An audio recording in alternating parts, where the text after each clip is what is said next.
இன்னைக்கு எபிசோடு ப்ரோமோலாம் பார்த்துட்டு பயங்கரமாக அப்படியே என்னடா வீடே கொழுந்து விட்டு எரியுதே, ரொம்ப ஃபயராக இருக்க போகுது அப்படின்ற மாதிரி தான் தோணுச்சு. ஆனால் எபிசோடில் ப்ரோமோவில் இருந்த கண்டென்ட் எல்லாம் எபிசோடில் இருந்தாலுமே, சண்டை சர்ச்சைகள் அந்த சவுண்டு கியூண்டு எல்லாம் இருந்தாலுமே எங்கேயோ ஏதோ ஒரு சுவாரஸ்யம் மிஸ் ஆச்சு. அதுக்கு முக்கியமான காரணம் இந்த சீக்ரெட் டாஸ்க்கு தான். ஏன்னா இந்த சீக்ரெட் டாஸ்க்கு யோசிச்சு பாருங்களேன், ஒரு சுவாரஸ்யம் இல்லை. ஏன் சுவாரஸ்யம் இல்லைன்னா, முக்கியமாக அதுக்கு காரணம் இதை மற்றவங்க ரிசீவ் பண்ணிக்கிட்ட விதம், கெஸ்ட்டே கண்ணீர் விட்டு அழுகிற அளவுக்கு கொண்டு போய் நிறுத்திடுச்சு.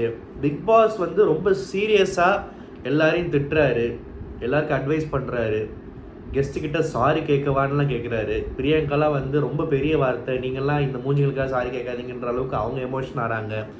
தீபக் அழுகிறாரு, இந்த பக்கம் வியானா அழுகுது, விக்ரம் அழுது மேனேஜர் வேலையை விட்டுட்டாரு, அமித் சம்மந்தம் இல்லாமல் அவர் அழுகிறாரு, எல்லாரும் அழுகிறாங்க, நிறைய எமோஷன்ஸ் இருக்குது, எல்லாமே okay. But end of the day இது சீக்ரெட் டாஸ்க்குன்னு தெரிஞ்சதுக்கப்புறம் இதுக்கெல்லாம் ஒரு அர்த்தமே இல்லாமல் போயிடுமேன்றது நமக்கு தெரிஞ்சே நம்ம அதை பார்க்குறதுனால பெருசாக கனெக்ட் பண்ணிக்க முடியல. அண்டு இந்த பொண்டாட்டியுமே என்ன பண்ணாங்கன்னா, ஒரு கட்டத்துக்கு மேலே ரொம்ப அவங்களால முடிஞ்ச அளவுக்கு ரொம்ப கேவலமாக ஓவர் ஆக்டிங் பண்ணி எப்படியெல்லாம் இது சீக்ரெட் டாஸ்க்குன்ற டவுட்டு மற்றவங்களுக்கு வர அளவுக்கு பண்ண முடியுமோ அந்த அளவுக்கு மொக்கையாக பண்ணிச்சுன்னு சொல்லலாம். ஸ்டார்டிங் நல்லா இருந்துச்சு, அந்த திவாகரை தூக்கணும் அப்படின்னு சொன்னது, பேசுனது, கன்வின்ஸ் பண்ணதெல்லாம் ஓகே. திவாகர் ஈஸி டார்கெட் தான். நான் எனக்கு கேட்டால் சீக்ரெட் டாஸ்க் கொடுக்காம இருந்தாலே திவாகர் மேலே தான் இவங்க கை வச்சுருப்பாங்க, அது வேறு விஷயம். இருந்தாலுமே இந்த சீக்ரெட் டாஸ்க்கு அப்படின்னு நமக்கு தெரிஞ்சிருச்சு, இது தாண்டி புருஷ மாட்டிக்கு தெரியும். ஸோ வீட்டுக்குள்ளே எவ்வளோ பெரிய சம்பவம் நடந்தாலுமே எண்ட் ஆஃப் த டே இது ஒரு சீக்ரெட் டாஸ்க்கு, பிக் பாஸ்க்கு இது தெரியும் அப்படின்ற மாதிரி ஒரு மாதிரி சப்பையாக முடிஞ்ச மாதிரி தான் இருக்குது எனக்கு. ஆனால் என்ன ஒன்று புரியலன்னா, இப்போ இந்த கெஸ்டெல்லாம் அழுகிற அளவுக்கு ஒரு இடத்துக்கு தள்ளப்பட்டிருக்காங்கல்ல, நாளைக்கு இது சீக்ரெட் டாஸ்க்கு அதனால தான் வீட்டில் இவ்வளோ குழப்பம் நடந்துச்சுன்னு தெரிய வந்துச்சுன்னா கெஸ்ட்டு இது எப்படி எடுத்துப்பாங்க? ஏண்டா உங்களோட போதைக்கு நாங்கள் ஊறுகாயா அப்படின்னு எடுத்துப்பாங்களா? இல்லை அப்படியே சில், ஓகே சூப்பர் பிக் பாஸ் அப்படின்னு சொல்லுவாங்களா? இல்லாட்டி பிக் பாஸ் சாரிலாம் கேட்டக்கூடாதுன்ற அளவுக்கு நம்ம எமோஷன் ஆகி அவ்வளோ பேசினோமே, கடைசியில் பிக் பாஸே தெரிஞ்சுதான் அப்படி பண்ணாரா அப்படின்னு எடுத்துக்கிறான்னு தெரில. ஏன்னா இன்றைக்கி நடந்த சண்டைகள்லாம் பார்த்திங்கன்னா இந்த திவ்யா டிபார்ட்மெண்ட்டு தனியாக வச்சுக்கலாம். இந்த பொண்டாட்டி மூலயமா நடந்த எல்லா சண்டையுமே பார்த்திங்கன்னா விக்ரம் அழுதது, அப்புறம் திவாகர் கோச்சுக்கிட்டது, வியானா கோச்சுக்கிட்டது, அப்புறம் இவங்க போய் ஹச்சுன்னு தும்முனது, தீபக் ஃபீல் பண்ணது, பிரியங்கா சொன்ன கமெண்ட்டு, மஞ்சரி சொன்னது எல்லாமே சீக்ரெட் டாஸ்க்கால தான் சுற்றி நடந்தாங்க. இந்த சீக்ரெட் டாஸ்க்குனால தான் சுற்றி முக்கிய எல்லா விஷயமும் நடந்துச்சு, ஓகேவா? இதை என்ன சொல்கிறது, இவ்வளோவுமே கொடுத்த ஒரு விஷயத்தாலே இப்படி சும்மா ஒரு ப்ராங்க் மாதிரி, இப்போ பண்ணுறதெல்லாம் பண்ணி டக்குன்னு ஒரு ப்ராங்க்னு நான் சொன்னேன் எப்படி இருக்கும் அந்த மாதிரி சில பேருக்கு அது பண்ண எடுத்துப்பாங்க, சில பேருக்கு கடுப்பாக இருக்கும்ல. ஸோ இது எப்படி ரியாக்ட் பண்ண போகிறாங்கன்னு தெரில. ஆனால் பிக் பாஸ் நல்ல வேலை பார்த்து விட்டார். அதாவது இந்த தொட்டிலையும் தொட்டியில் கிள்ளின்ற குழந்தைய கிள்ளிட்டு தொட்டி ஆட்டி விட்ட கதையாக போச்சு, அப்படி தான் இருந்துச்சு இன்றைக்கி எபிசோடு. அதனால் நம்மளால் பெருசாக ஒரு கனெக்ட் பண்ணி அடுத்து என்ன நடக்கும், இவங்க கோவப்படுறாங்க, இவங்க அழுகிறாங்க அப்படின்ற மாதிரி பாவப்பட்டும் பார்க்க முடியல, சுவாரஸ்யமும் இல்லை. ஓகே.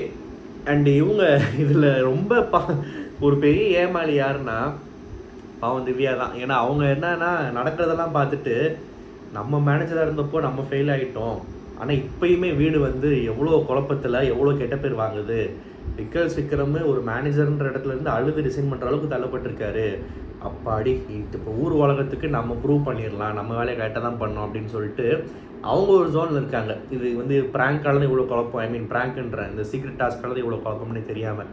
ஸோ திவ்யாவோட கண்டென்ட் தனியாக ஓடிக்கிட்டு இருக்கு.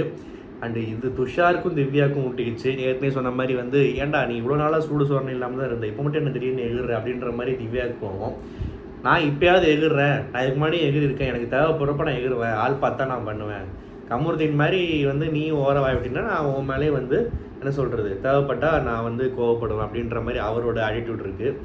அண்டு இன்றைக்கி எனக்கு பிடிச்ச விஷயம் என்னென்னா, நம்ம செல்லக்குட்டி ஜெனி திரும்ப என் கண்ணுக்கு தெரிய ஆரம்பித்தாங்க. எப்போனா வீட்டுக்குள்ளே வந்தப்போ சில விஷயங்கள் கோபமாக தான் இருந்துச்சு, ஆனால் இருந்தாலும் கூட நடித்த பாவத்துக்காக பொறுத்துக்குச்சா இல்லை என்னன்னு தெரில. கூட நடித்த பாவமாக இருந்தாலுமே அன்றைக்கே போட்டு உடச்சிருக்கணும், மன்னிக்க முடியாது. இருந்தாலுமே ரொம்ப சாஃப்டாக ரொம்ப பாலிஷ்டாக கமருதீன் பண்ணதெல்லாம் மறந்துட்டு அட்வைஸ் பண்ண மாதிரிலாம் லைவில் பார்த்த மாதிரி நானும் ரீல்ஸில் இன்ஸ்டாகிராமில் பார்த்தேன்.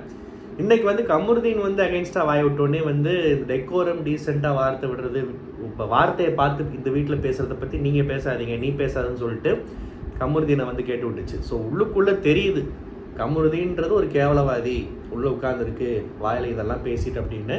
இருந்தாலுமே கூட நடித்த பாவத்துக்கும் ப்ளஸ் அவங்க ஸ்டாண்டர்டுக்கு வந்து அவங்களும் மீடியா பீப்புளு, நம்மலாம் ஒன்றுக்குள்ளே ஒன்று விஜய் டிவி குடும்பன்றதுனால விட்டு கொடுக்காமல் நடிச்சுக்கிட்டு இருந்துச்சு போல். வாட் எவர், இன்றைக்கி அட்லீஸ்ட் இப்போயாவது ஏதோ ஆயத்திறந்து கேட்டுச்சு.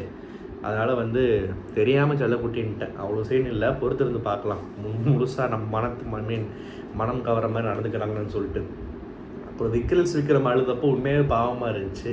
ஏன்னா ஒரு பேர் சம்பாதிக்கிறது ரொம்ப கஷ்டம். அந்த விக்கல்ஸ்ன்றது அவர் பிராண்டு. நான் காமெடின்னு சொன்னது வந்து அவர் ரியல் லைஃப்பில் காமெடின்னு சொல்ல, அவர் அந்த மாதிரி ஒரு இமேஜ் க்ரியேட் பண்ணி அவர் வந்து மக்களை மகிழ்விக்கிற கலைஞனாக பேர் எடுத்து அந்த பேரை சம்பாதிச்சு வச்சிருக்காரு. ஸோ அவருக்கு வந்து ஒரு டெலிவிஷனில் உட்காந்து அழுகிறாருன்றப்போ வந்து அது அவருக்கு ரொம்ப ஒரு ஒரு அஷேம்டாகவும் ஒரு மாதிரி கஷ்டமாகவும் ஒரு கஷ்டமாக போச்சு. அவருக்கு வந்து அது பாவம் தான். அவர் அழுகிறத பார்த்துட்டு 2-3 பேர் அழுதாங்களா, இல்லாட்டி வந்து இது என்ன மாதிரி அழுகுன்னு தெரில, சில பேர் அழுதாங்க. அண்டு ஸோ என்ன சொல்கிறது, இப்போ அவருக்கெல்லாம் இது என்னது ப்ராங்க்ன்றேன் சீக்ரெட் டாஸ்க்குன்னு கேள்விப்பட்டால் யோசிச்சு பாருங்களேன். ஏயோ பிக் பாஸு, நீ ஒரு ஹோட்டல் நடத்த சொல்லி பொறுப்பையும் கொடுப்ப, ஸ்ட்ரிக்டாக ஆர்டரும் போடுவ, கெஸ்ட்டையும் நீ தூண்டி விடுவ, சாரி கேட்குற மாதிரி சீன் போடுவ, அதே நேரத்தில் தனியாக ஒருத்தவங்களை கூப்பிட்டு வீட்டில் பிரச்சனை கிரியேட் பண்ணுங்கள், இதை தூக்குங்க அதை தூக்குங்கன்னு சொல்லிட்டு நீ அவங்களுக்கு சீக்ரெட் டாஸ்க் கொடுப்ப. நீ என்னதான் இப்போ சொல்ல வர, இப்போ நான் நல்லா பண்ணேன்னா, இப்போ விக்ரமுக்கு வந்து இந்த சீக்ரெட் டாஸ்க் விஷயம் வெளியே தெரிஞ்சதுக்கப்புறம் நம்ம வேலையை இப்போ கரெக்டாக பண்ணோமா இல்லையான்ற அவருக்கே ஒரு குழப்பம் வந்துடும். அந்த மாதிரி தான் இருந்துச்சு இன்றைக்கி டே ஃபுல்லாக. அண்டு புருஷன் வந்து பார்வதி கிட்ட கோச்சிக்கிட்டாரு, ஊன்கிட்ட ஏதோ வார்த்தை விட்டேன், ஈ அப்படின்லாம் பேசிடக்கூடாதுன்னு சொல்லிட்டு இப்படி தான் பேசினார் பார்வதியை. இப்படி தான் பேசிட்டு எகிரிட்டு போனார். அதாவது இவர் தான் பொண்ணுங்க கிட்ட விரல் நீட்டி பேசக்கூடாது, வேறு எதையும் நீட்டி பேசக்கூடாது அப்படின்னு சொல்லிட்டு டைலாக் பேசினார்ல முன்னாடி யாரோ பேசினப்போ. ஸோ இவர் வந்து அப்போ பார்வதி மட்டும் என்ன இப்படி பேசிட்டே போனார். அதுவும் சும்மா சாதாரண விஷயத்துக்கு யாரெல்லாம் அவர் கண்ணுக்கு வந்து டார்கெட்டாக தர்றாங்களோ, சும்மா நானும் ஹீரோ, நானும் இந்த வீட்டில் இருக்கேன், எனக்கும் தாடி வளரும், நான் பாருங்கள் தலையெல்லாம் ஹேர் பின்லாம் போட்டு வந்திருக்கேன் இந்த வீட்டுக்குள்ளேன்னு சொல்லிட்டு அப்பப்போ காட்டிக்கிறணும்ல. அதனால் வந்து சும்மா எகிரி லைட்டாக ஏதோ பேசி பார்த்தாரு. பார்வதி கிட்ட அதெல்லாம் செல்லாது. பார்வதி கிட்ட வந்து 1000 நெகட்டிவ்ஸ் இருந்தாலுமே இந்த மாதிரி சில அல்லக்கைகளை லெஃப்ட்டில் டீல் பண்ணுறப்போ அதை பார்க்குறதுக்கு நமக்கு ஒரு சந்தோஷமாக சுகமாக சுவாரஸ்யமாக இருக்குது. பாவம் அமித் ஏன் பாத்ரூம் போய் அழுதாருன்னு தெரில, என்னாச்சுன்னு தெரில, வயிற்றுல ஏதாவது பிரச்சனையாக என்னென்னு. ஆனால் அமித் அழுது உண்மையாகவே பாவமாக தான் இருந்துச்சு.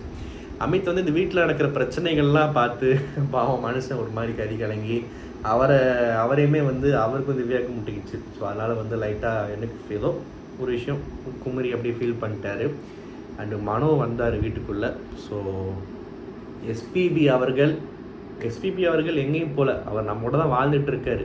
இருந்தாலுமே ஃபிசிக்கலாக இந்த உலகத்தில் ஒரு உயிராக ஒரு மனுஷன் உடம்புல எஸ்பிபி இல்லாத குறைய தீக்கிற இன்னொரு ஒரு அருமையான ஒரு குரலின் உருவம், ஒரு அழகான ஒரு படைப்புன்னு பார்த்தோம்னா அது மனோ தான். என்னோடய ஸ்பாட்டிஃபை பிளேலிஸ்ட்லாம் வந்து இந்த டாப் 5 ஆர்டிஸ்ட் வருஷம் பார்த்திங்கன்னா ஃபஸ்ட்டு எஸ்பிபி இருப்பார், 2வது மனோ தான் இருப்பார். ஸோ இந்த லிஸ்ட்டை பார்த்தே நான் வந்து சில பேருக்கு பெருமை அனுப்புவேன். இந்த காலத்துலேயும் என் லிஸ்ட்டில் டாப் 5ல் இவங்க இருக்காங்கன்றப்போ எனக்கு ஒரு மாதிரி திருப்தியாக இருக்குது, சந்தோஷமாக இருக்குதுன்னு சொல்லிட்டு சில பேர்கிட்ட அதெல்லாம் ஷேர் பண்ணுவேன் எல்லா வாட்டியுமே. ஸோ மனோவை பார்த்தோன்னே ஒரு மாதிரி நல்ல ஒரு ஃபீல் குட் ஒரு மொமெண்ட்டாக இருந்துச்சு பிக் பாஸ் வீட்டுக்குள்ளே. ஆனால் பாவம் அவர் பையன் ஏதோ படத்தில் நடிக்கிறாரு போல். அவர் பையன் முன்னாடியில் ஏதோ பிரச்சனையில் மாட்டினார்ல முன்னாடி, அந்த பையனா வேறு பையனான்னு தெரில, வாட் எவர் பையன் படத்தில் நடிக்கிறாரு. அந்த டீசர் ஏதோ போட்டு காமிச்சாங்க, அதில் யார் மனோ பையனே தெரில. சம்மந்தமே இல்லாமல் நம்ம திவ்யா கணேஷை க்ளோஸ்அப்பில் காமிச்சாங்க. அதில் டீசரில் வந்தவருக்கும் இவங்களை க்ளோஸ்அப்பில் காமிச்சதுக்கு ஏதாவது சம்மந்தம் இருக்கா என்னென்னு தெரில.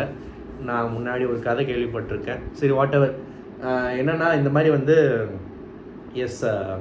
மனோ வந்து அவரோட பையனை ப்ரொமோட் பண்ணுறதுக்கு, பையனோட படத்தை ப்ரொமோட் பண்ணுறதுக்கு வீட்டுக்குள்ளே வந்து மனுஷன் வந்து ரொம்ப, அதாவது ஒரு அப்பாவாக எவ்வளோக்கு இறங்கி ஒரு பிள்ளைக்காக பேச முடியும் அப்படின்றது ஒரு மொமெண்ட்டில் தெரிஞ்சுது.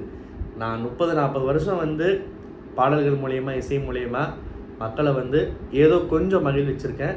எனக்காக ஒரு 100 ரூபா கொடுத்து என் பையன் படத்தை பாருங்கன்ற அளவுக்கு அவர் கேட்டப்போ வந்து ஒரு அப்பாவாக தனியாக தெரிஞ்சாப்புல. பிள்ளைங்கள்லாம் கொஞ்சம் நல்லா முன்னேறி அப்பா சம்பாதிச்ச பேரை விட இன்னும் நல்லா பேர் சம்பாதிச்சு அப்பாவுக்கு பெருமை சேர்க்கலாம். ஏன் அவர் பையன் வரலன்னு தெரில, ப்ரொமோஷனுக்கு வரமாட்டாரா இல்லை என்ன விஷயம்னு எனக்கு புரியல. What ever. ஸோ இவர் வாட்டர்மெலன் ஸ்டார் வேறு அவர் பெர்ஃபார்மன்ஸை போட்டு காமிச்சு எனக்கெல்லாம் பயம். நம்மக்கிட்ட ஏற்கனவே இந்த உலகத்தில் உயிராக எஸ்பிபி இல்லை, மனோக்கு எதாவது ஆயிரப்போகுது, தயவு செஞ்சு சீக்கிரம் போயிருங்க, அவர் நடிக்கிறாரா ஓகே குட்டுன்னு சொல்லிட்டு போயிருங்கன்ற மாதிரி பாட்டெலாம் பாடி காமிச்சார். அதுக்கப்புறம் வந்து இந்த பிரவீனும் சபரியும் ஸ்டார்ஸ் வாங்கினாங்க. சபரி அடுத்த மேனேஜராகவும் ஆகிட்டார். இதில் பார்வதியும் சபரியை வந்து, அதாவது எல்லாரோட பெர்ஸ்பெக்டிவ் மாறுது பார்த்தீங்களா. சபரியை மிகப்பெரிய ஒரு எதிரி மாதிரியும் முதுகில் குத்துறவன் விஷம் அப்படின்னு பார்த்த பார்வதி வந்து சபரியை மேனேஜராக ஆஃப் பண்ணுறதுலாம் வந்து ஒரு ஆச்சரியம்தான். அண்டு பிரவீனும் சபரியும் வந்து ஸ்டார் வாங்கியிருக்காங்க. பிரவீன் நான் முன்னாடி எப்பயோ சொன்ன மாதிரி மோஸ்ட் இம்ப்ரூவ்டு பிளேயர்.